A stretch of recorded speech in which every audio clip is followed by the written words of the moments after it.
I completely forgot to unmute myself because I am a genius. Technical difficulty number 1. Besides that, hello. I just said a very long, sophisticated speech that probably went nowhere and hopefully will get edited out eventually. But besides that, hi, welcome to the stream. Uh, uh, Clearly, technology is not my friend, but I am your host, James. I am looking forward to tonight's stream. What we talk about, as you just, I could talk.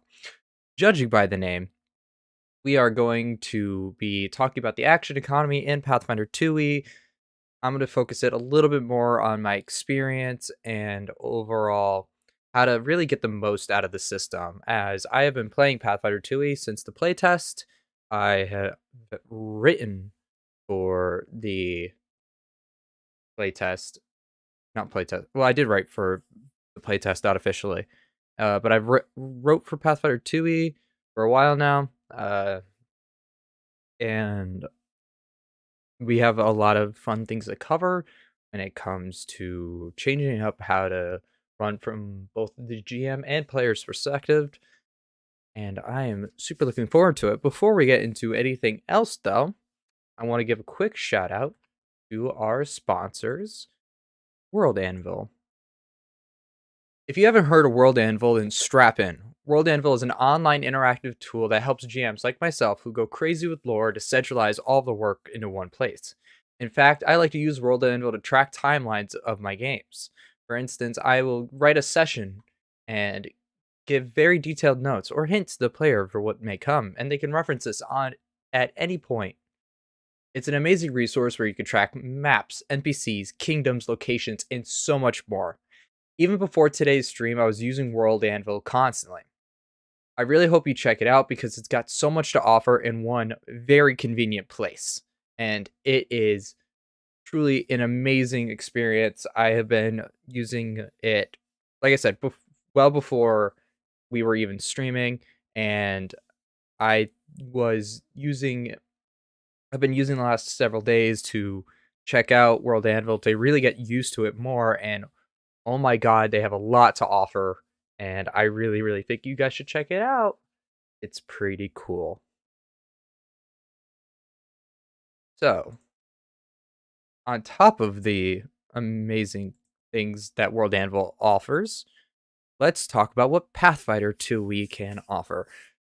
So, if you guys don't know already, or can't tell, I am a bit of a Pathfinder nerd. I pride myself on my basic knowledge of using all 3 actions on my turn very effectively. However, if you watch any of the live streams I've ever been in, we all know that's not entirely true, but I'm going to just say it is anyways. And what I already and what I can tell you this when it comes to Pathfinder 2e is there's no such thing as like a trap action, but I'm going to start with the elephant in the room, the third action strike. After all, it is one of the easiest new player traps to fall into, whether you're a GM or player. And I really like encouraging other players to really consider other actions they could do on their turn. For this, I am going to be using a hypothetical character that I am currently playing in another stream online for Tabletop Obscura. His name is Sniper. He's a Way of the Sniper android Duskwalker. He's a gunslinger. He's really, really fun to play with, but he is a great example of how to maximize the most out of your 3 actions. So, one of the things that I really want to stress when it comes to 3 actions for new players is if you're going to use this third action strike, make sure you're a flurry ranger, essentially. That's often what I like telling new people, as by the time you're hitting that -10 penalty or even -8, your chances of actually hitting are dramatically low, especially if it's going to be a non-trivial encounter. If you really see the fight wanting to end, Like, you can see that the fight is gonna end if the guy just takes one more hit. The villain just takes one more, like, point of damage, and they're gone. Then I would also argue against myself here and say a third action strike, it'd be worth it. After all, if you have them down to this low, you have a very strong chance of actually, like, full on killing them. But if this is a beginning of the turn, you are just, getting to the thick and gruff of it, then I really think that you are going to get the most out of your turn if you use other actions instead. Popular ones that I'm going to just go over real quick that I think a lot of people generally know about if you're a little bit more experienced is demoralize, movement, and faint. So, when I talk about using these actions, I'm going to talk about this in a broad sense of everybody can use it, and then I'm going to give you other ways that you might not have thought about using it before. For instance, demoralize is a very, very nasty action you can use. It's very good for opening up a round, and if you are let's say, braggart swashbuckler, you're going to get panache off of just even doing this. Pathfinder 2e has this great way of rewarding players for using certain actions in particular. After all, demoralize stacks with flat-footed, and if you can get an enemy AC down to, let's say, -3 even, everybody's chances of hitting, including the fighter, gunslinger, whatever you so on and so forth choose, whatever class, you can start really seeing a mechanical benefit from this. In Pathfinder, a +1 and a -1 can change the way of a battle.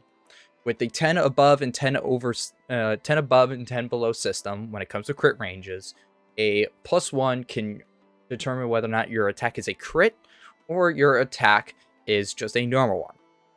In the case of, let's say, sniper, my way of the sniper gunslinger, a crit goes from dealing 6 points of damage on a regular hit to all the way up to 56 points of damage on a crit. I know I've had this happen at level 1, and then my GM immediately yelled at me as soon as the stream was over. Love you here.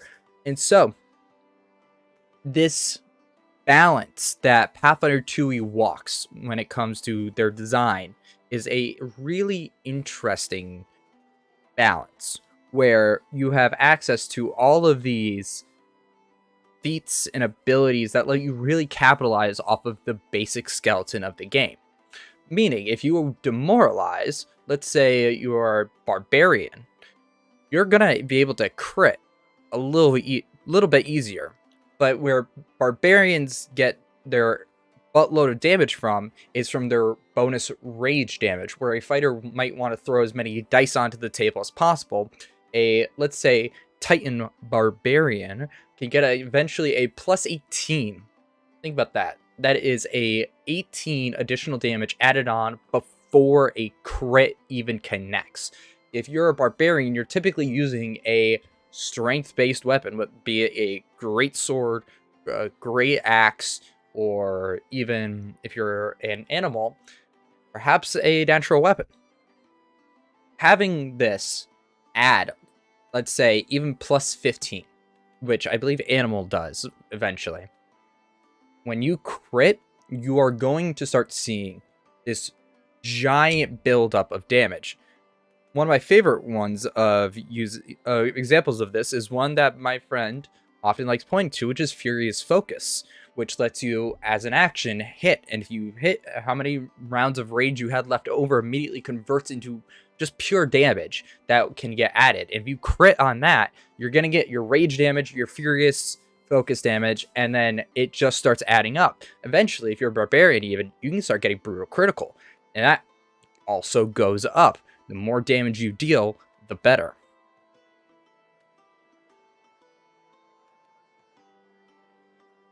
So, demoralize, when in particular, when I say it can be used on every character, I literally mean every character. I think the best people who can get the most effect out of it is actually casters, more specifically, charisma based casters.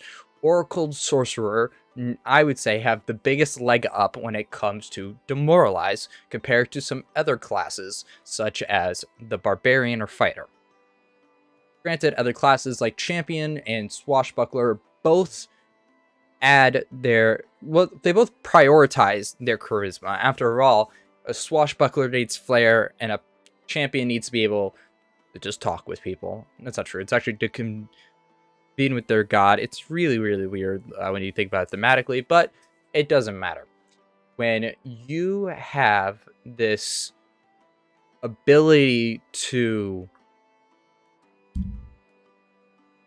just essentially force an enemy to take a -1 to, it's -1 to everything. It's not just -1 to their AC, it's their DCs even. It's a combination of multiple things that can lead you to seeing the most success. After all, Pathfinder is based on teamwork.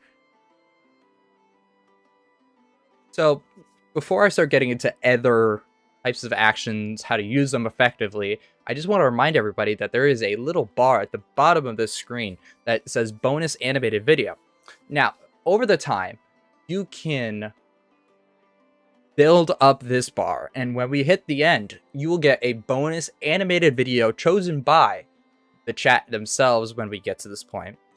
And we will write and possibly produce a live animated video. Now, granted, I'm not gonna promise you how much of it can be streamed.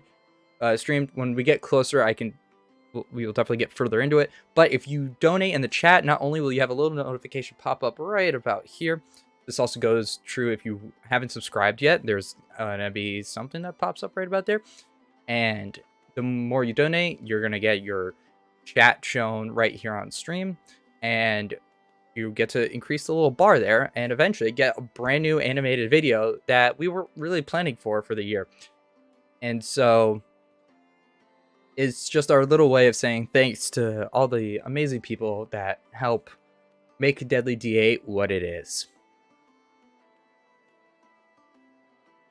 So Pathfinder 2e prides itself on the ability to work within a team.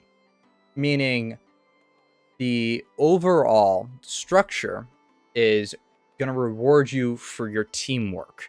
You are going to have such brilliant synergy between all of you that one min-maxer versus a synergized team of non-min-maxers, this is a little hard to min-max in Pathfinder 2e, will always consistently fail when it comes to overall output. After all, there is nothing better than working together. I didn't even mean for that to rhyme, but we're just going to take it. So, what you do with this is you have, when building up your team, and you have the chance to work together, seriously take everybody up on this offer. After all, the better you can work with each other, the better the success and the faster the encounters are going to go. I've had teams, when approaching the Ruby Phoenix tournament, had them working together to create their team. After all, they all knew what each other were going to play. And one of my friends decided to choose to go all fear-based, all mental effects bard. And because of the way the bard is set up in Pathfinder 2e, this synergized really well with the Magus that was in the party. And they managed to lower the AC of their opponent by using Dirge of Doom so often that the Magus was consistently critting on Spellstrike. And I don't know if anybody has seen a Magus crit on a Spellstrike, but it is brutal depending on what spell they threw in there. In fact, I just think it's brutal all around. Pathfinder does a great job of creating absolutely brutal classes. Granted, they also create brutal monsters, so it really balances out. Having you work together to build this, I really want to bring up was a way that you can help yourself. That's where I introduced the feint action to you. Now, if you already know about your character and about Pathfinder 2e, the feint action can make an opponent demoralized on your next turn, on your next strike, or for the rest of the turn. Incredible way to just set yourself up. Having a -2, or essentially a +2 to hit, but a -2 to armor class, will set you up for success. And I don't believe, I don't often see this when it comes to IRL, like, gaming, I guess. Not to, like, crap talk any of my friends that I've ever played with, but I see a lot of new players walk into this trap of, I don't really know what to do on my third action, I give it up, I don't really... Well, what if you just instead, and just an alternative approach here, instead of doing your cool thing first and then running out of things to do, perhaps fainting first, demoralize, recall knowledge. In fact, recall knowledge, I would argue, is one of the most broken actions you can do as a player in Pathfinder 2nd Edition. There are so many feats that reward you for having the recall knowledge action being used. After all, knowing an enemy's weakness can quite literally change a combat. I really want to point to the combat assessment fighter feat. When on a strike, you immediately recall knowledge. Now granted, I'm going to cover this bit a little bit later, but having 2 actions for the cost of 1 action is an amazing trade-off. After all, recall knowledge, if you can find out an enemy's weakness or resistance, can turn the tide. Remember, weakness in Pathfinder 2e, it's not you double damage if you can hit that weakness. No. If you can deal 1 damage, you instantly trigger the entire weakness. Meaning, if you are an alchemist and you still miss your bomb, but you know they have weakness to fire and you're fighting a troll, well, perhaps that 1 little point of splash damage instantly goes up to 11. Just triggering it and having this overall ability can really turn the tide for you. And you start to see new ways of interacting. After all, having this synergy is what really pushes Pathfinder forward.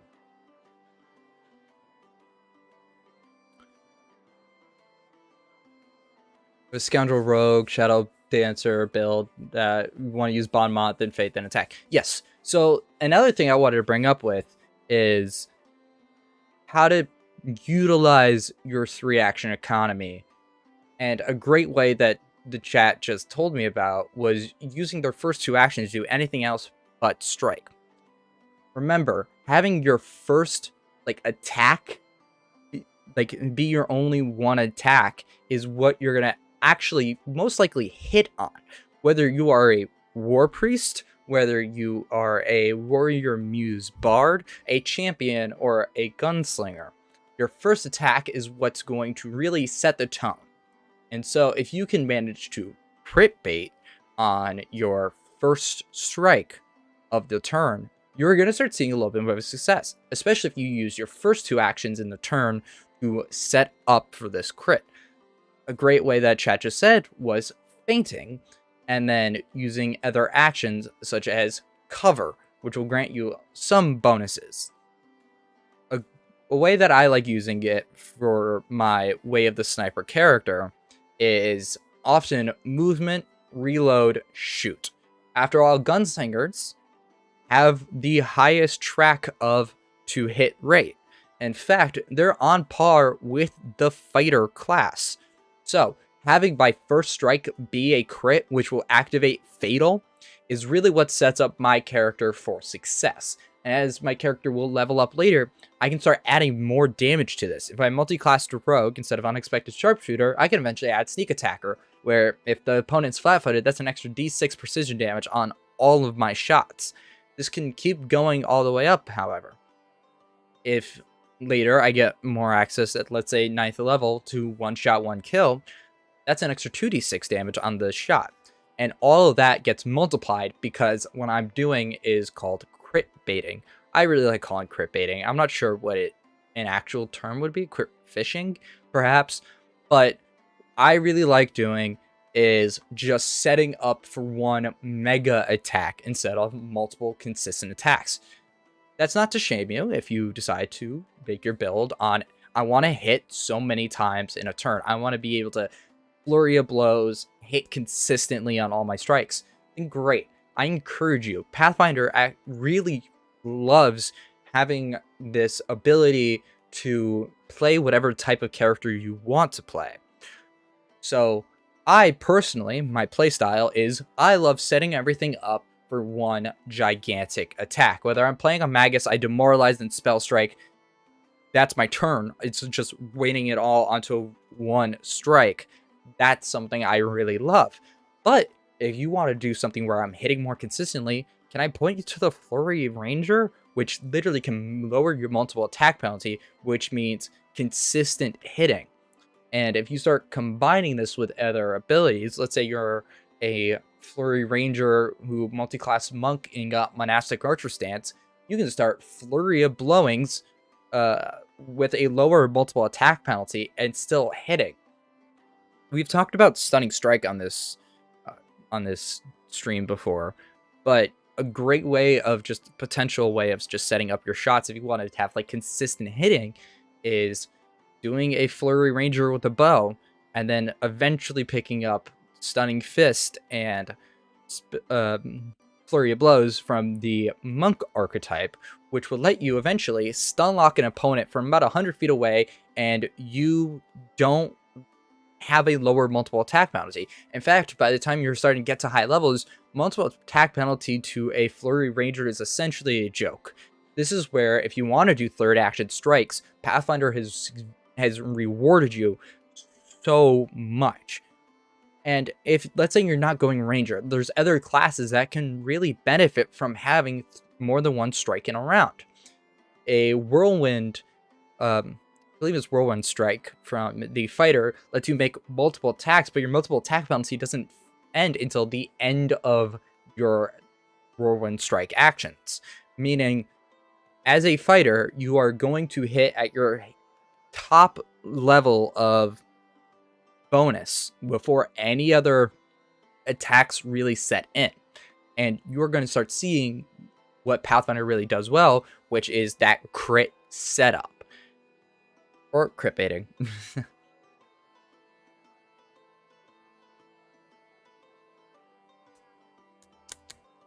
I'm just going to get a drink.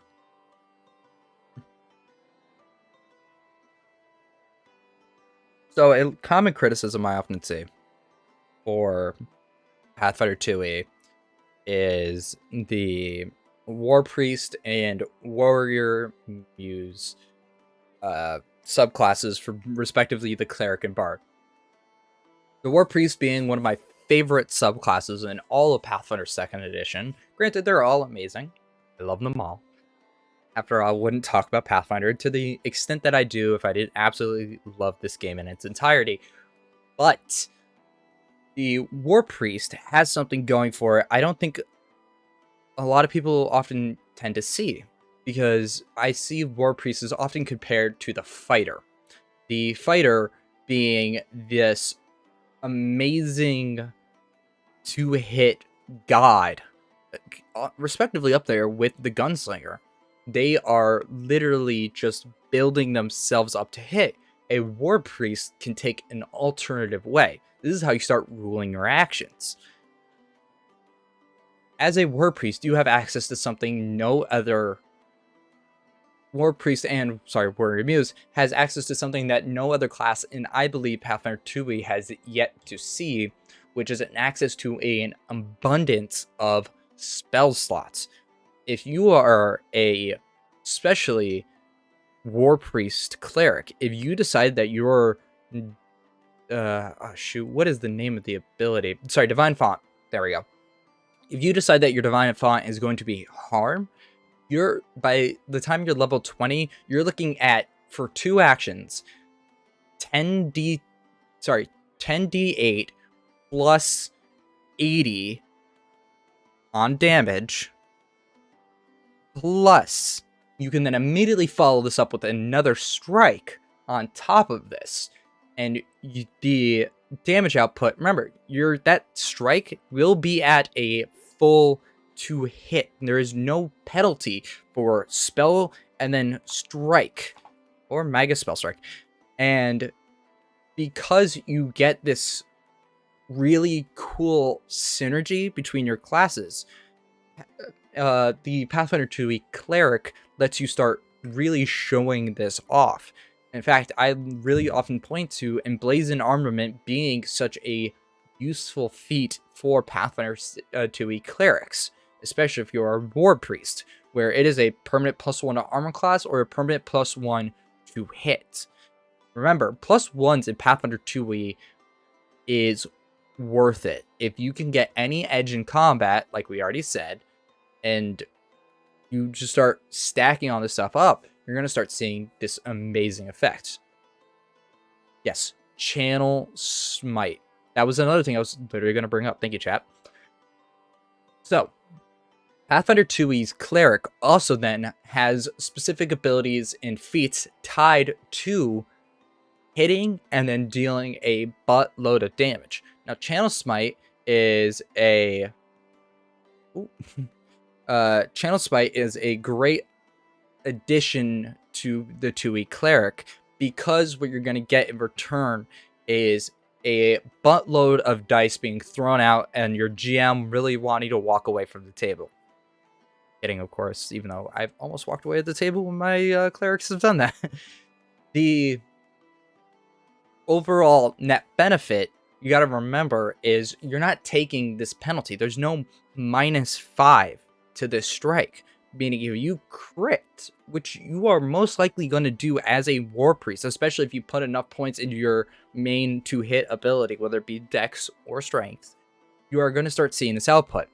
A lot of new player traps I often see people walking into with the War Priest and Warrior Muse is, oh, I'm just a fighter who can occasionally cast spells. If you want to play it that way, severely do it. I mean, honestly, if you want to just, I want to use my spell slots on occasion, then there are plenty of builds that can go that way. I'd encourage you to choose another class, multi-class into a spellcaster, if that's the build you want. I personally like playing War Priest with the Heal Divine Font, which would let you heal an opponent and then hit for a lot of damage. Or at least your base damage, but that has a potential to crit. I really think that you can start seeing this net benefit if you just take an alternative approach to these kinds of subclasses, because the Warrior Muse also falls underneath this range. The overall net benefit of the Warrior Muse is you're going to have access to a lot of one-action abilities. Inspire Courage, Dirge of Doom, and then a Strike is essentially a -1 to armor class, and then a +1 to hit. And overall, a net +2 to benefit.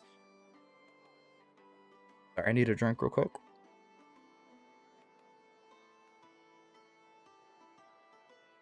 I think Pathfinder does this great job of rewarding any type of build, and seeing this come fully to life by looking at the many different subclasses can really start showing off how much you can do within the system.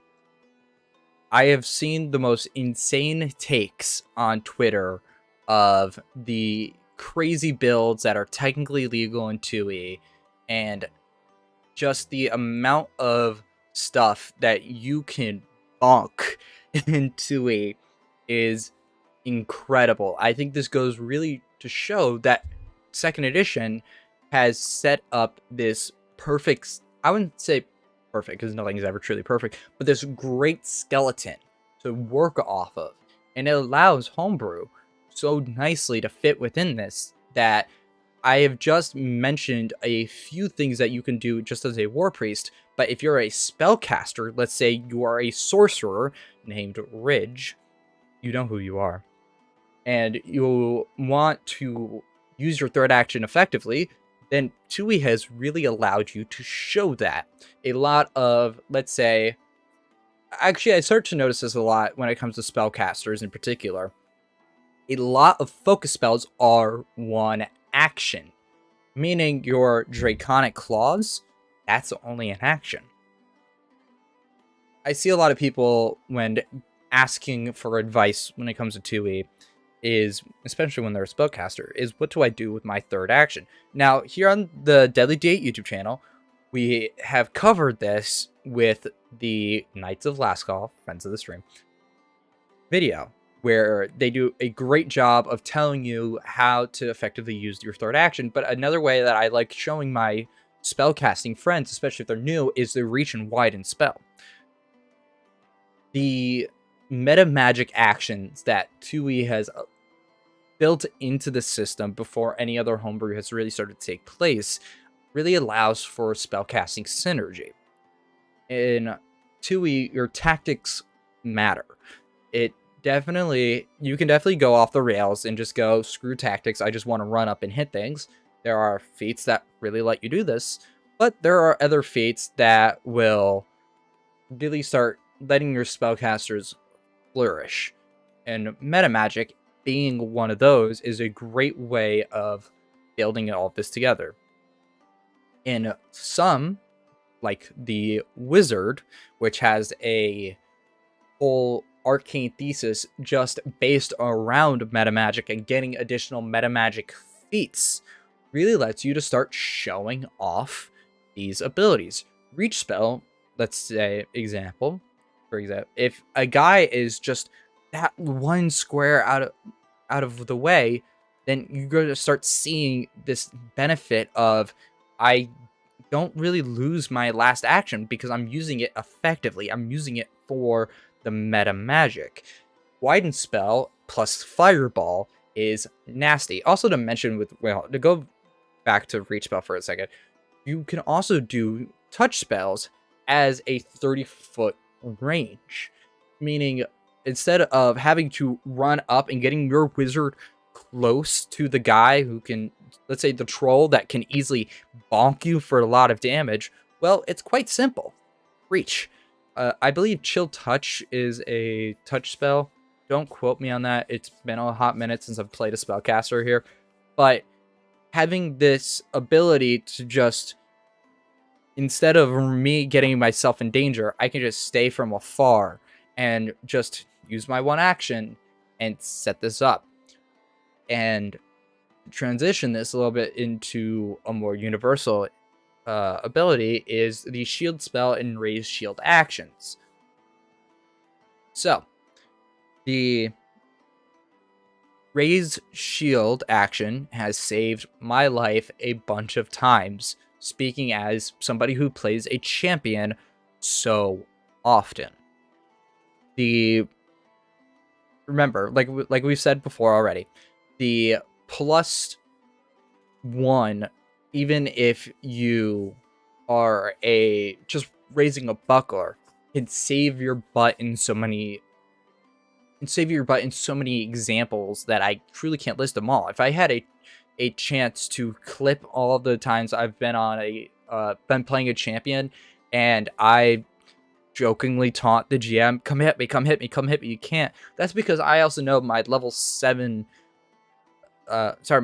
goblin champion over here has a 29 armor class, meaning most monsters are going to have a difficult time in hitting me. That's all because I make sure one of my actions is constantly dedicated to raise shield. Having this ultra ability to just bait a monster into hitting you, just remember, the best type of attack against you is the one that deals no damage whatsoever. But I will also say that +2 is also then, if they do hit, saved me from a lot of crits. Remember, Pathfinder 2e, like we've said, crits matter. that doesn't go purely for the players, it goes for the GMs as well. In fact, crits as monsters can be equally as brutal as crits for players. I have played in many sessions of Pathfinder where the monster crits and players tense up because of the damage output from that being a crit. Monsters in 2e typically have a higher plus to hit or bonus to damage, typically in a balanced encounter, of course. The way that monsters are written in this system, and I really enjoy that Paizo has been so upfront about how this is going to work, is one monster equals 2 PCs, meaning they're going to need an additional to hit to really be effective, or if they have a lower to hit than a bigger bonus to damage, would that be more damage dice or more bonus damage? Now, the Game Master's Guide does this great job of telling you how to homebrew your monsters into being fully, I wouldn't say effective, but making sure they work really well in the system. In fact, as somebody who writes adventures every now and then, having a constant reference to what should the typical to hit to damage ratio essentially is something that is super essential. Now, I can't show it here on stream, but on my monitor here, I have several tables listed out for Pathfinder 2e, one of them being the Game Master's screen table of monster stats. And it is a great way of referencing if I'm having to roll up a monster right there on the fly of this is what the typical to hit for your monster of this level, and this is what the typical damage is. And Paizo does a great job of laying this out for you, especially if you're a new GM. This is amazing to fully understand what a combat encounter can look like. Another great way that Paizo does this to help is through their APs. The Paizo APs, I will definitely say, get better every time they release a new AP, and I absolutely enjoy running and playing in them. In fact, I run Visceral Phoenix, which is high level, and I'm currently playing in a Quest of the Frozen Flame game with a good friend of mine. The encounters have truly felt insanely balanced, where if it says it's going to be a trivial encounter, my players are going to bum rush through it so fast that I just might as well throw my hands up in the air. But if I run into a severe encounter, let's say you are up against a Trask, for whatever reason your GM is very, very mad and they decide to throw a Trask at you, it's going to feel like you have no chance. Oh, hey, Knights of Last Call. Nice to see you're here. We just mentioned you earlier. All good things, of course. And so the way that I really like showing off the monsters is doing a combination of two things. One, making sure they're intelligent. That doesn't mean they actually have to have a plus intelligence to hit. I mean in terms of using them effectively in a fight.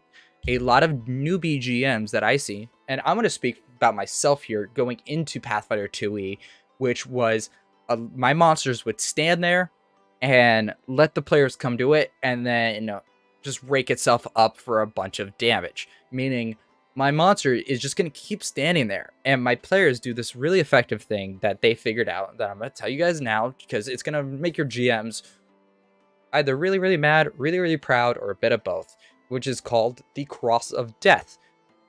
This is how you rule your actions. So, let's say you have a monster here. Let's just throw the imaginary monster here. And so, a way that I like showing this off is you have a player above and below setting up flanking. Then you throw two players on the sides of this monster. What does that mean exactly? That means the monster can't go anywhere without provoking a overall attack of opportunity. And then if you demoralize, they're going to continue start taking this penalty to their AC. Means crits galore. I've had to get really creative with my monsters when they start seeing this overall cross being formed to the uh when they see the cross being formed, they start running. Remember, monsters are intelligent. They know how to survive. In fact, even the animal stat blocks, you should still run them off as intelligent characters because they're going to do what it takes to not, well, essentially die or get knocked out. So, what does that mean for you as a new GM? Or even experienced GM? Another way of approaching combat is having your monsters move often, which will really start pissing off a few of your players. I have run adventures where the boss of the fight is just using one action to stride, which as a having my fighter who just loves ramping up all of his abilities, having them spend that extra action to follow the monster is what really can start seeing the stuff go off, essentially. And the better that you set up everything as a monster, remember, you also have allies. Depending on the encounter, you're going to have 2 or 3 monsters. Don't be afraid to let them also flank your players. Your players will still take a -2 to AC. Your monsters want to equally win just as bad as the players want to win the fight. Having them essentially fight with tactics will force your players to start getting a little bit more creative. And a lot of monster abilities really allow this to start showing off. Having most encounters that I've seen from Pathfinder 2e is having the monsters gain benefits.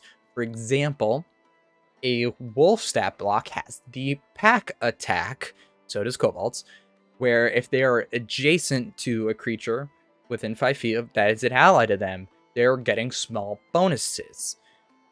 The monsters will really start seeing this kind of flourish happen when you start using that extra action instead of also third action striking, which in the cases of some monsters, a third action strike is absolutely a great option, i.e. dragons. Having them stride, demoralize, faint will let them feel truly like a fleshed out monster. Just standing there and just I strike is a strategy. That is a legit strategy, but have your monsters set up your other monsters. The way that the stat blocks are set up is you have skills right there. And so you start throwing this if you see, let's say, intimidation listed, use the demoralize action. If you see athletics there, grapple them. What's worse is if you can get your fighter to stop running away and forcing them and can't get them, either try to get to the, let's say, the cleric, grab onto the player's arm. Use the restrain action. Grapple action. And then you start seeing this overall net benefit, I would say, to the structure of the game. Pathfinder 2e has this great thing where they've made everything deliberate, where there isn't a single skill that cannot be used effectively in combat. And really letting your monsters start seeing this real life dynamicism is what's going to really help you, I guess. I'm trying to find like the correct word to use here, but it's essentially having your monsters be realistic is going to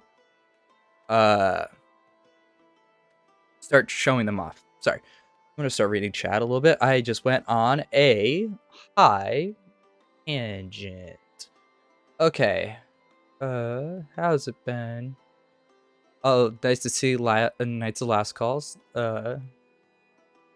That stream where what went wrong title just had me cracking up. Where is your IP link? That is a good question, and I will get back to you on that when I figure it out.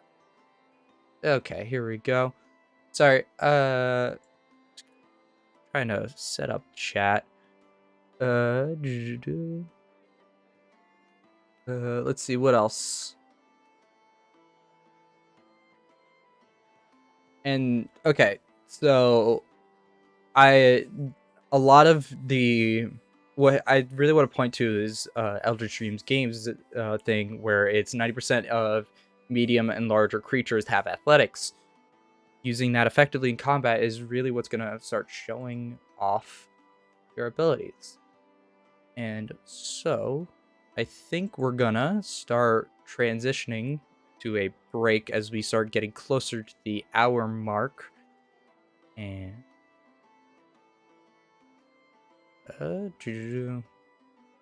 I just want to thank everybody for being here. And by the way, just overall thanks to World Anvil for helping the stream go about. I am trying. My thing is being very, very mean to me. Why is my computer doing this? Who knows?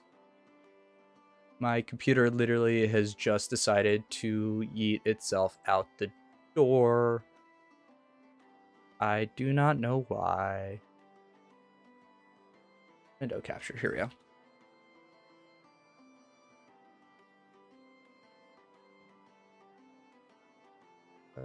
Here we go. Okay, anyways, so we have talked about the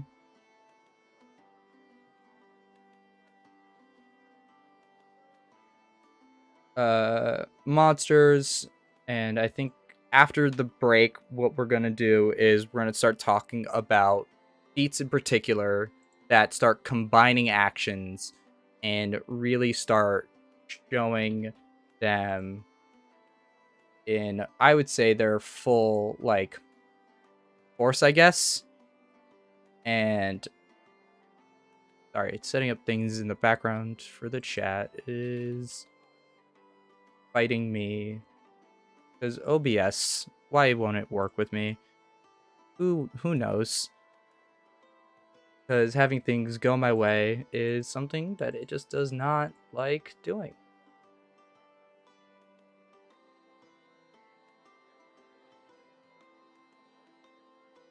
All right, you know, I will figure this out later.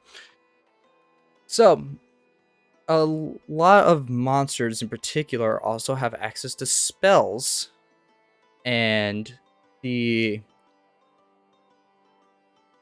think spellcasting on monsters is something really, really cool in 2e, but also other TTRPGs, because the way that spells work with their 1 to 3 action like system. I don't know why I opened my drink, didn't drink from it.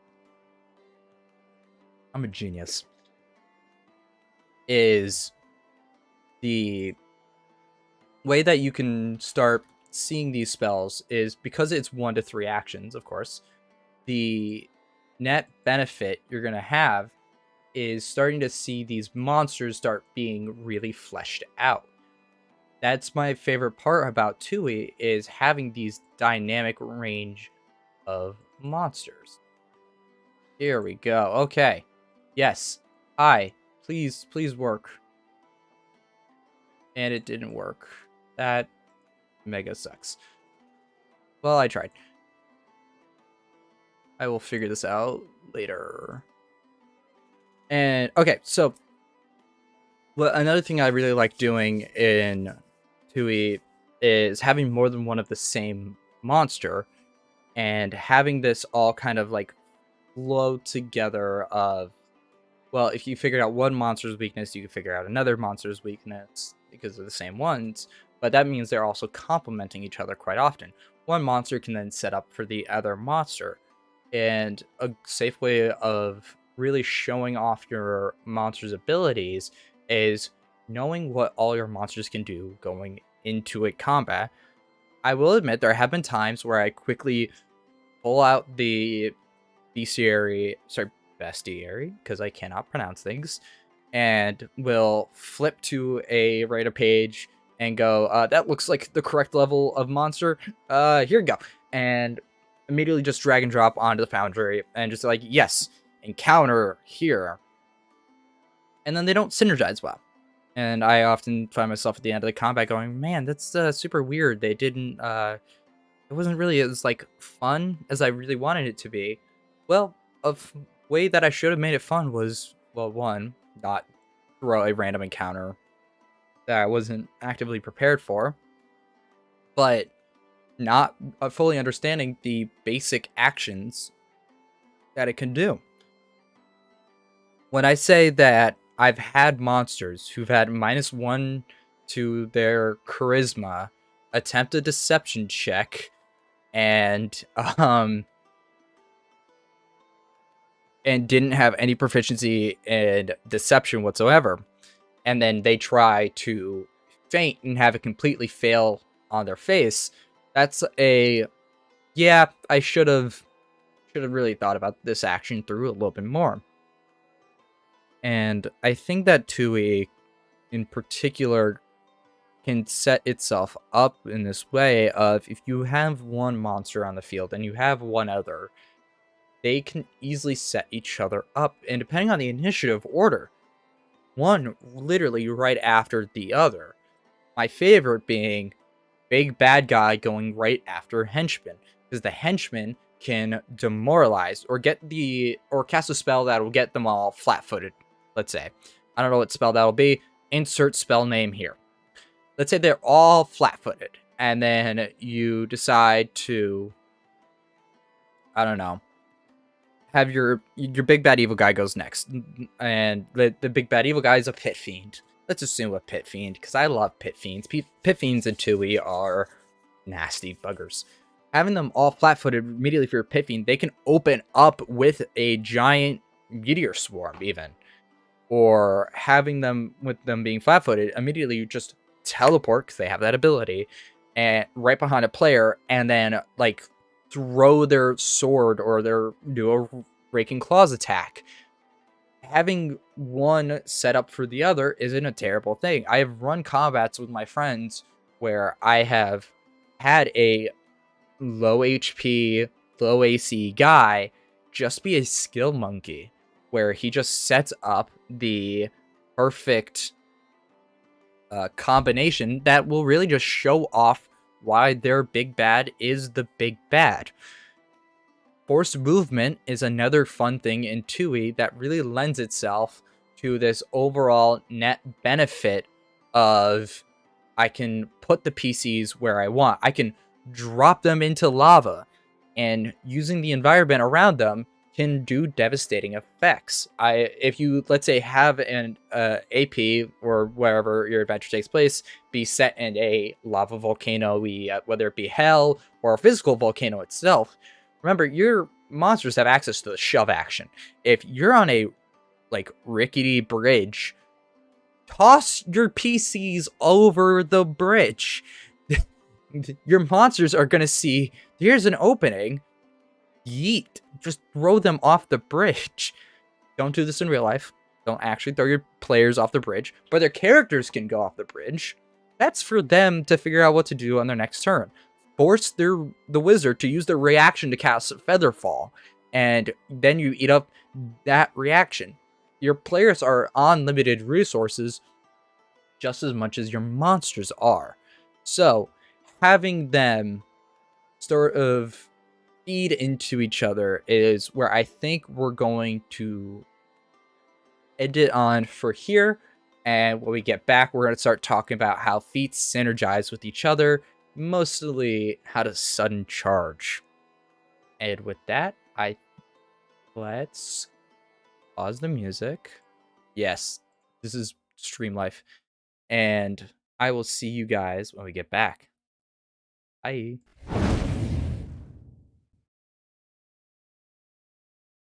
And we're back. I absolutely love that video so much. It was so much fun to work on. That was the sniping duo archetype, and it was legit a lot of fun.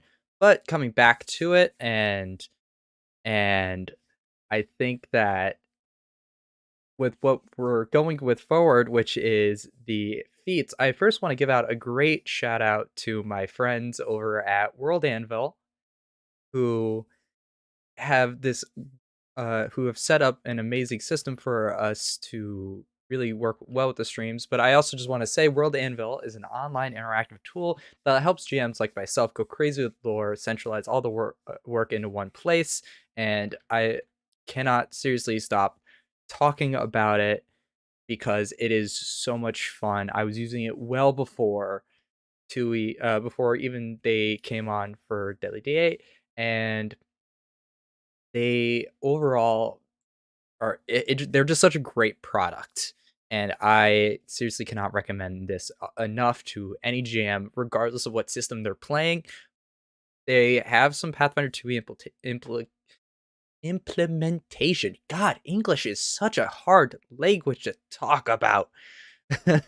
uh, Sorry, English is just very hard in general. But getting back into it, so this section of the stream was inspired by a good friend of mine. Sorry, my headphones are acting a little weird. It was inspired by my friend's hijinks. So, for an hour-long debate that we had back and forth in the hijinks Discord, we had talked about certain feats and I wouldn't say usage of them, but they had this thing where they, and I'm gonna be as nice as I can here because I'm gonna show what their perspective was and how I saw this, where feats like running reload are kind of boring to them, where if you couldn't do all the actions you wanted in a single turn, that's what your next turn was for. And so I disagreed with this, as running reload is going to be a feat I am going to throw on my gunslinger very, very soon, even though it, even though there are other feats at the same level, like Black Powder Boost. And so the argument essentially boiled down to, do you want feats that let you do insane, crazy things, or do you want feats that let you do standard basic actions? Debate is a strong word. So what I believe my perspective of this all is, feats like Sudden Charge are by far some of the greatest feats in the game because of the utility that it serves for new players. So, getting into the heat of the fight, I wouldn't say fight, but the spirit of the argument was, do you... Well, thank you, Knights of Last Call, for that hefty donation. Oh my god, you guys are legends. Just, oh my god. Sorry there. Just holy crap. The argument that was between me and Hijinks was boiled down to, how crazy do you want your builds to go? And so I say this. The level of crazy is completely up to the player. So, Hijinks was saying that you had feats like Black Powder Boost, which lets you do insane abilities like move across the battlefield in a single in 2 actions, but it served a great narrative purpose. That doesn't mean that you got all of your actions done in a single turn, where my argument from the other side was feats like running reload, which lets you do to yeah, I didn't want to like say that they were bad, but my argument was feats like running reload, which lets you do 2 actions in a single action, served great utility for not only new players but builds that serve a single purpose. My character, let's say the Way of the Sniper, works primarily on standing in the far back, crit baiting, and just shooting. That's all I do. I pump everything into a single shot, hoping that it hits. And so running reload is literally going to be the essentially perfect feat for my character, as the way that my friend Obscura has set up combats was how we can essentially, it's a bunch of ranged characters fighting each other, and they often have, my enemies often have access to cover, something that I don't particularly like because they're going to get a bonus to armor class. They're thinking smart, but I have to think a little bit smarter. I could black powder boost and get there, but that's going to be a waste of a whole ammunition for me. That is going to essentially, it doesn't work well for my character. It's not what I really want them to do. What I want them to do is run, reload, and shoot. And this is going to essentially let them do that.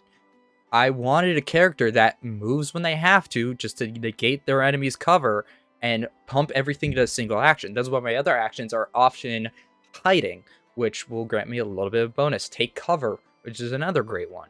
But that's because I wanted the character to be able to do that. Feats like sudden charge are amazing for, let's say, characters with low speed. In fact, on one of my friend's game on the Lost Caravan, I was playing a champion who had such a low movement speed due to the fact that they're wearing heavy armor and the fact that I didn't hit the proficiency thing right. Bad on my end. I took sudden charge because I just couldn't simply get to my enemies. I was wasting so many actions because I only had roughly about a 20-foot movement speed, and because my GM was fighting smarter, not harder, he was having other enemies constantly move, which means I couldn't set up other actions I really wanted to do. And because I'm using Champion Reborn, which you could find on the Pathfinder Infinite, another action I really liked using was Smite. I can't smite if I can't get to the creature. If I can't hit the thing, I can't like have all my cool stuff start getting set up. And so I think that feats like Sudden Charge are arguably one of the better lower level feats that can serve the most utility. And I just want to point out here for the chat that these basic feats start really going away the higher level you go up to. A great quote from somebody is, they towed the line in Pathfinder. You have a line that you might cross that is very easy to cross that is so unrealistic it's stupid crazy, but you can toe the line. That's why I think everybody loves Black Powder Boost. It toes this very thin line of of ridiculous abilities like shooting your firearm below you to get additional movement, or you can just do what I like doing, which is running reload, movement, and shooting. And that kind of brings it to the crux of the whole argument that we were having, which is, how crazy do you want things to go up to? Now, me personally, if my character calls for it, I will do crazy, stupid things in a single turn, and I will actively tell my GM, hey, I'm going to do something stupid here. Let me know if this is a little too far. After all, probably what's going to follow is something insanely stupid.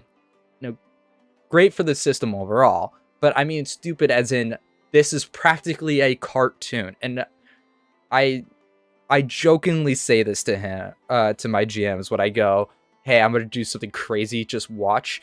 And I love it when games like Pathfinder can go from this, very dark, gritty reality of I could die at any minute to I will, black powder boost and then 2-action Horizon Thunder Sphere, which is easily one of the best spells in the game, purely on name alone.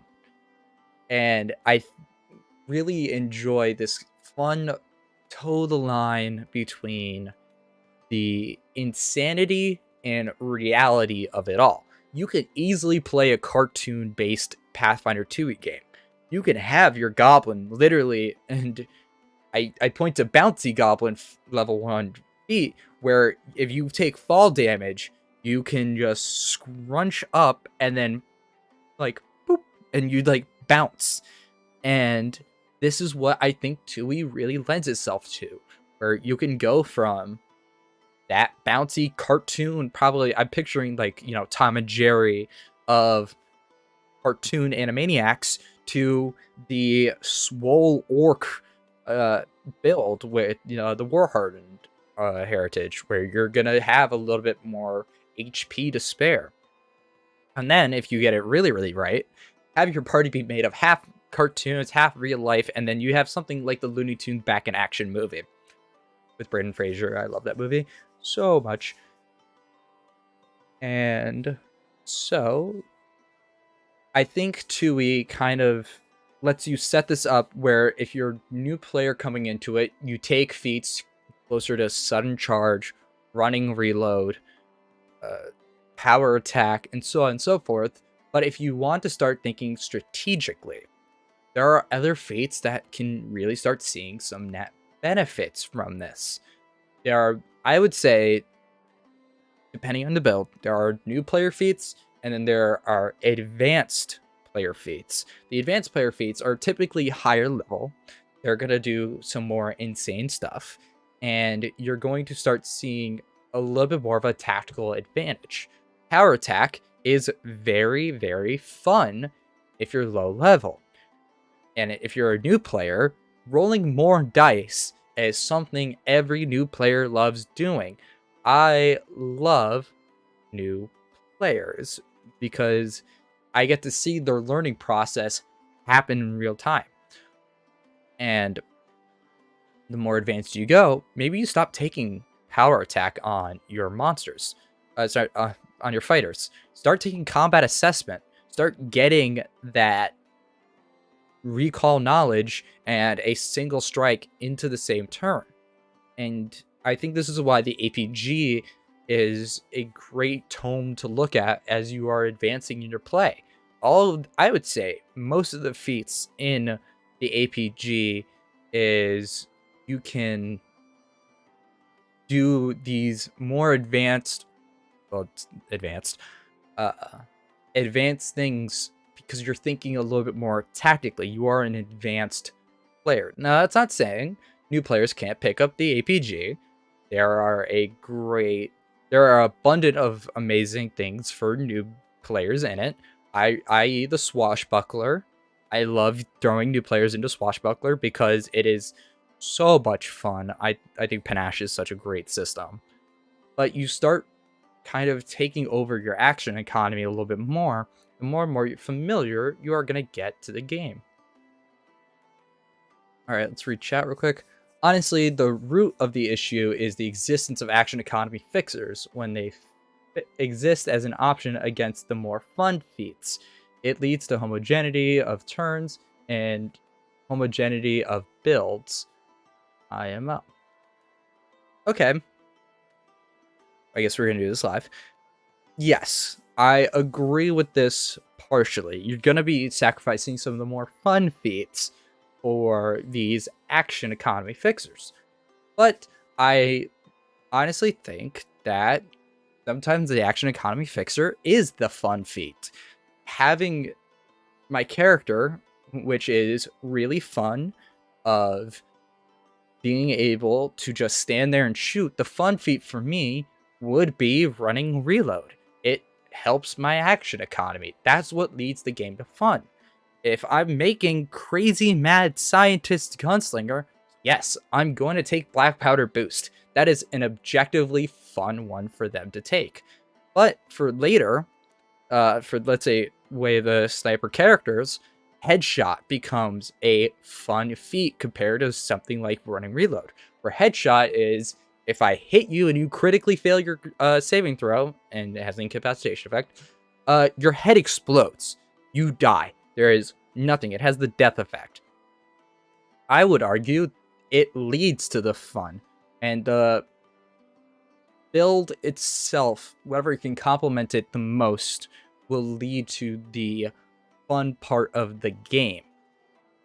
For me, it is that stand in the back shooting character for the gunslinger. But for somebody else, there are other feats out there that can do some crazy stuff. And I think gunslinger, especially at low levels, can get those crazy things really fast. Munitions crafting is a fun advanced feat for players who want to see more out of the gunslinger.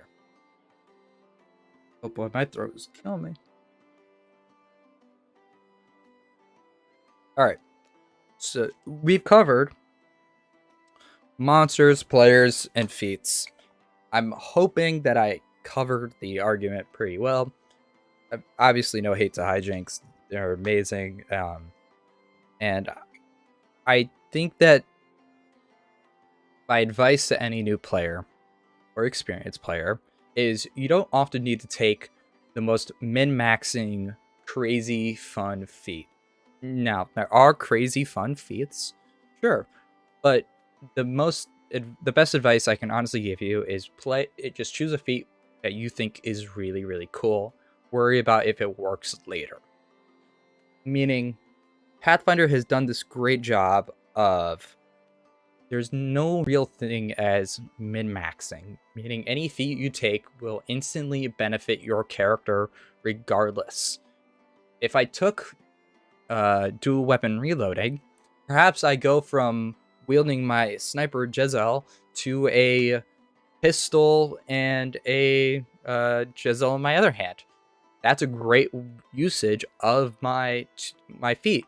Taking sword and gun, was it sword and firearm? Sword and gun and sword, whatever that feat, level 1 feat is, will lead to this really fun, I wouldn't say homogeneity is the correct word, but you kind of start seeing the brilliancy of what I think draws us as a community to 2e so often is I chose the dandy archetype for my guns, for my summoner, let's say, and look at the crazy things I can just do with that alone.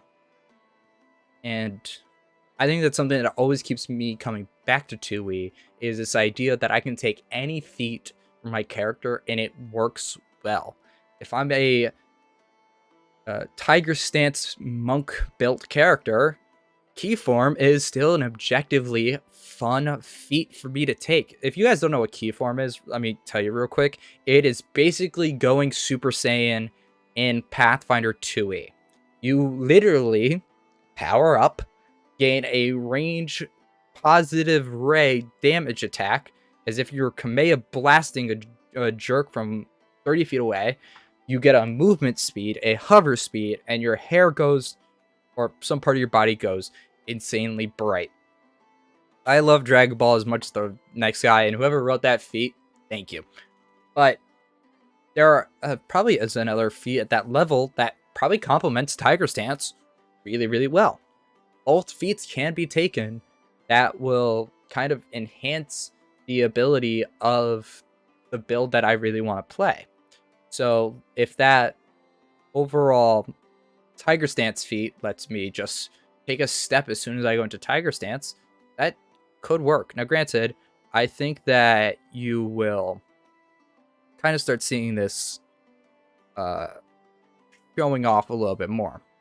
The further you get into your levels, because the more and more you build your character up, the more interesting they're going to get. And I don't want to quote I don't want to force this on anybody. I think the reason why we all really love Free Archetype as a community so much is because Pathfinder 2e lets us open up this wider door of just pure options. And yeah, I'm gonna take a quick break to drink here.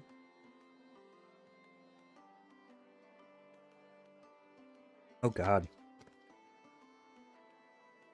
All right. See, uh, sell out one action, make a charisma check versus target simple DC. If it's success, you make them pay, depending on the table below, based on level. Oh boy. Yeah, the selling out action. Actually, I had this really fun conversation on Twitter, uh, of what to do on your turn, and we invented the cry action, where an opponent you make a diplomacy check against a target's will DC, and if you succeed, they take a -1 on on their next attack roll as they feel really really bad, and -2 on a crit success. But it's these, it's what this allows the homebrew of Tui really start showing off. Now, this is kind of where I'm going to start transitioning a little bit more into writing for the system, as this is going to start showing a little bit more of a back end door of what Tui really is. That when it comes to feats, such as archetype feats or class feats, they're generally going to benefit you in combat. And one thing I really want to start seeing more, and I'm probably going to start throwing a little bit more in my books, is 1 to 3 action feats.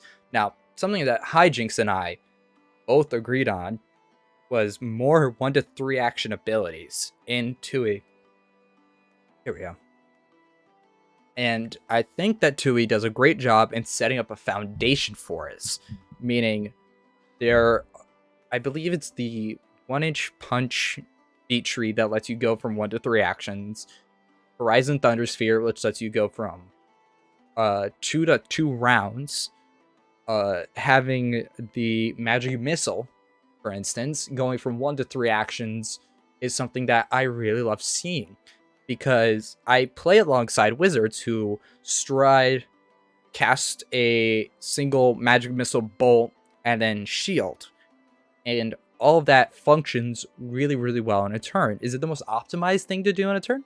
Maybe. That's probably what benefited their character. But I think because that Tui has set up such a skeleton where I can say I could write probably 4 or 5 1 to 3 action abilities, you start seeing this kind of action economy really start showing off. And I think that's what draws us as a community to Tui. Is I keep saying this, but there's just so many things that can go really well with it, is the idea that it's all working together in terms of the action economy, where everybody's consistently on these 3 actions. Now, granted, there are some abilities and some monsters that kind of start changing this. Quickened 1 on the fighter will later at 18th level, I believe, will kind of start seeing this nice little bonus coming up to their action economy. And also Ettin's, they're rare examples of the action economy physically like changing depending on the overall monster. But I think that writing for 2E, you start thinking a little bit more about the structure of what does 2 actions look like? How much of your turn is going towards 2 actions? How much turn is going for 1 action? The way I like think about it is 1 action's for quick, 2 actions is for about a standard thing, and 3 action is going for the overall big bad, like this big ability. Let me rechat. Have you given a generic S to F tier list for classes? I gotta know if you know what's what. Okay. That's impossible because I think they're all S tier. Every class is S tier.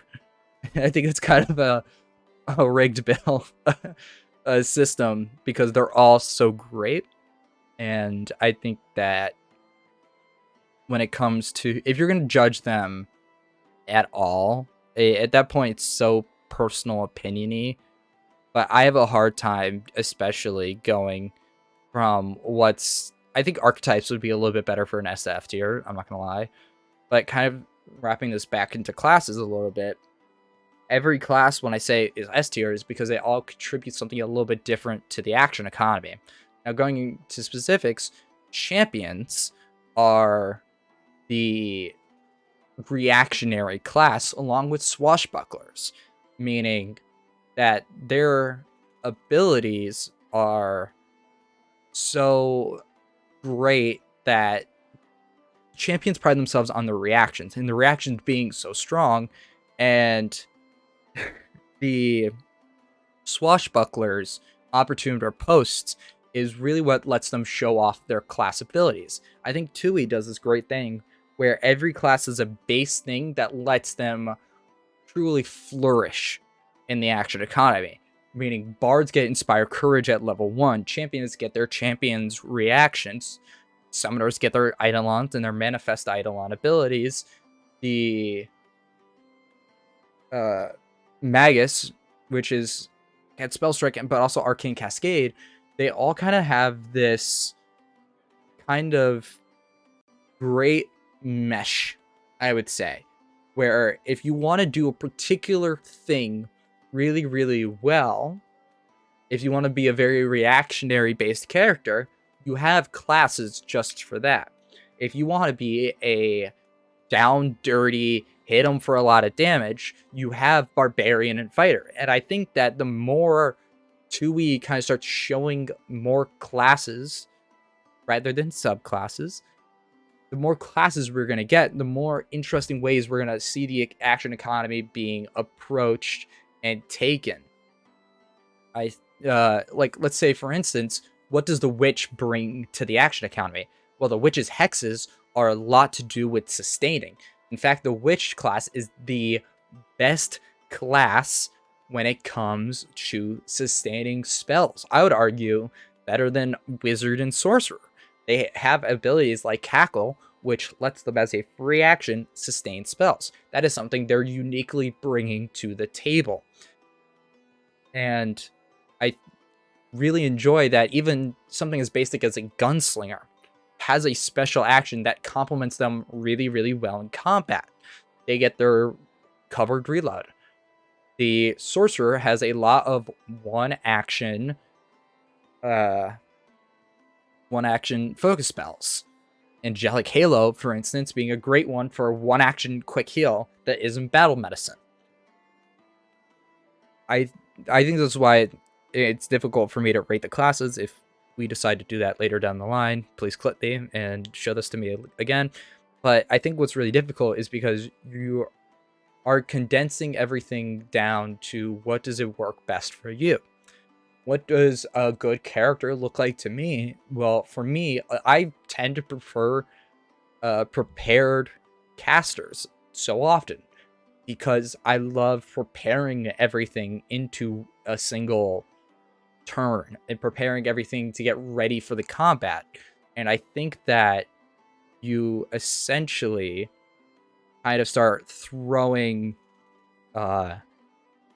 I think what an S tier class would look like it depends on the character you really want to play. And I think Tui does this great job of kind of balancing out this what you want to play versus what you could do. And then they don't even get me started on multi-classing. Oh my god, multi-classing just opens this all up. Because then if you're multi-classing, you're going to start getting access to the other class's special abilities. And you start getting this kind of multi-class access to their special actions. Even if you're a, let's say, swashbuckler that does a lot with firearms, and then you multi-class gunslinger, you're eventually going to get that gunslinger special action. If you want to be really reactiony and you're a fighter, you can pick up the champion archetype. And I really like the idea that if you, what I like comparing it to is you're going shopping, you buy a certain product, but then you're eyeballing that one in the other aisle and just going, I know I really, really want this, but I also want a little bit of this. And then you kind of just end up taking the box anyways. What about an Osiris class that just gets 2 extra actions each turn as their only class ability, You know that's the summoner, right? The summoner just automatically gets a +1 action every turn. And I think if there was a summoner Osiris character, I would be deathly afraid, because where we have the Osiris line going for Deadly D8, uh, giving him more actions would scare the living daylights out of me. Only because I know Osiris so well, and he is just I oh my god, I just can't even imagine what a third giving classes more actions is something that scares me. I haven't even looked at the summoner. To be honest, I've read the summoner multiple times. I have not played it yet, and I genuinely want to know how the extra actions kind of start playing into an effect here, because they essentially get 4 actions a turn if you use your character right. And I think the more kind of meta actiony characters, like classes that we get, I think we're going to start really seeing some interesting things come about it, because the psychic and the thaumaturge especially, with their action economy and manipulation, is going to be something that I think Dark Archive is going to really start changing the tone for what 2e can essentially do. Because you have the base stuff of the core classes. I think APG kind of really expanded upon this well. And I think with the last several classes that we've gotten, whether it be the Inventor, or don't even get me started on Inventors Explode, whether it be the Inventor or the let's say Summoner, I think giving classes more actions is something that we're actually going to start seeing in 2e. And the idea of giving, like, a bard the quickened action, for example, is going to scare I say this jokingly, but it's going to scare the living daylights out of me, as somebody who knows the system really, really well, because I've been playing it for so long. Having that, like, connection, I guess, to it is going to be something that I think will be really, really interesting going forward. Only because the more you master the system, and the more I learn about it, and I hear from other GMs all the time, and even me now, who's played it for the span of its lifetime, which is 2.5 years, I still learn new things every time when it comes to tactics. Just to shout out my friends over here, Knights of Last Call, they have this great series on combat tactics that I actually learned a lot about, like how to use monsters and their abilities and, player actions. I think the more I start to kind of gain this system mastery to the point that, like, I have it down to, it having that extra action can change a combat. And I genuinely mean that. Casting haste on a Magus will literally change the Magus in terms of, you're just going to unlock so much more you can do with it. And that's why I really like feats like running reload, sudden charge, power attack. You're going to get this action economy trade-off of, you set yourself up to do something bigger, get something better, as you start getting more and more into the, like, feats of it all. And I I say you should rule your action economy with such confidence that even if you're wrong, you're still right, because you're giving it the right energy. Meaning, even if something you do isn't the fully optimized thing, and if you want to go for optimization, great, do it. But even if it's not the most optimized, like, ability, you can totally still pull off an amazing character. Also, thank you, Hijinks, for an amazing donate. I didn't get to catch reading what it said. I'm really, really sorry. But oh my god. Seriously, thank you so much. The important thing, okay, here it is. The important thing is to have fun and be yourself, if you didn't catch that. Yes, that is legit 1000% true. I think that as we get closer to the, let's say, the beginner box day over on Reddit, or you're a GM, you're teaching new players, or you're a new GM, is you are going to start kind of, if you just encourage your players to have fun, it really doesn't matter at the end of the day what's the most optimized feat, what is the most optimized ability. I think it really just comes down to what is the most fun for you. And that's the best advice you can give to any TTRPG player, regardless of the system. What is the most fun for you? And I really can't recommend, when teaching new players, the why being the why players should go into Pathfinder 2e is because you're just allowed to have this absolute insane amount of fun. Everybody, okay, chat, everyone go check out their channel. Yes, okay, yes.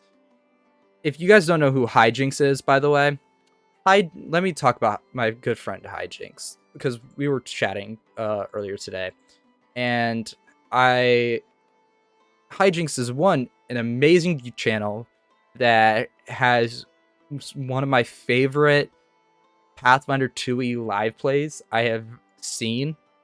The realignment live play is legit really, really fun. I have a ton of live plays that I watch. They're all really, really great. I really enjoy the setting that is set up. The cast is really, really fun. But Hijinks also has one of the best intro to Pathfinder 2e videos I have ever seen. They do such a great job of telling the whole story of kind of how to really get into Pathfinder 2e from a new player's perspective, and they're legit a great channel. If you haven't checked them out yet, please do after the stream. They truly awesome channel. But also, the Knights of Last Call, another friend of the channel, is one that I also frequently watch. Knights of Last Call has some of the greatest production value I have ever really, really seen. And the Knights of Last Call has this great ability to just kind of convey everything so meaningfully and so passionate. I could tell they're all really passionate, just as much as I am when it comes to 2e.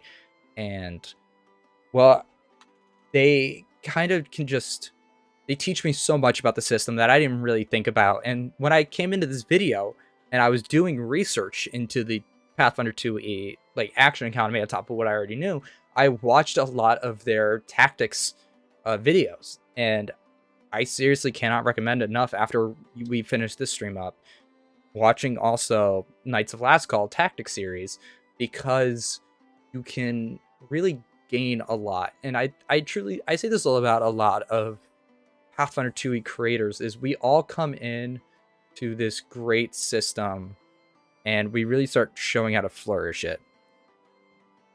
You know who else is great is World Anvil. Yeah, World Anvil's equally awesome. As amazing as the two other channels that I just mentioned, World Anvil is an amazing online platform. I really cannot recommend them enough. If we're just giving out compliments and we're being really, really nice, World Anvil is amazing. I really cannot. I won't ever shut up about them.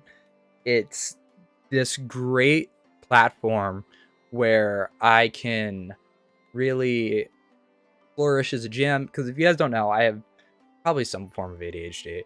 I go absolutely crazy when I write my lore. It ends up being this giant 50-page Word document that I have to share out to my players, and they are like, whoa, I don't even know where to start when it comes to reading this. Like, obviously there's page 1, but then you have like NPCs down here, gods over here. I was using World Anvil the other day, and they had this great thing where you can upload a map, right? And then you choose locations on that map, and then you can link lore to the point on the map.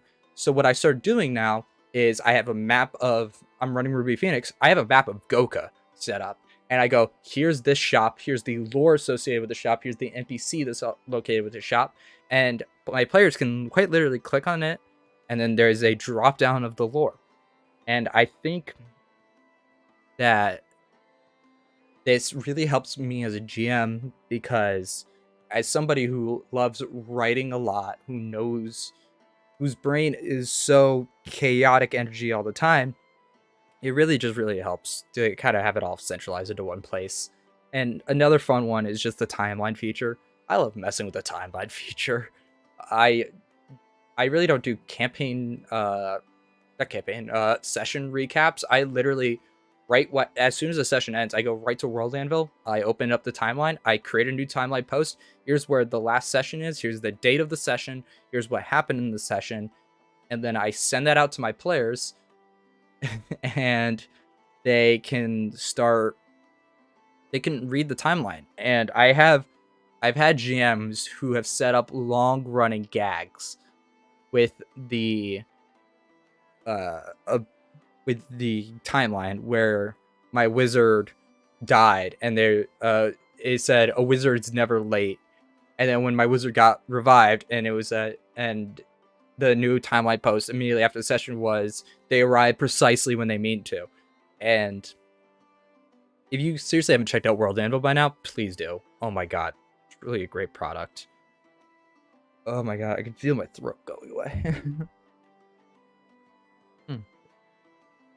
But yes, thank you. Oh my god.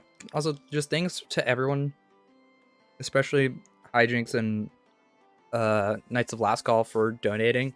If we can get this tip jar, if we can get the bonus animated video all the way up, when I pitched the idea, we both were like, oh, we should totally do that. But this is one that we really didn't expect.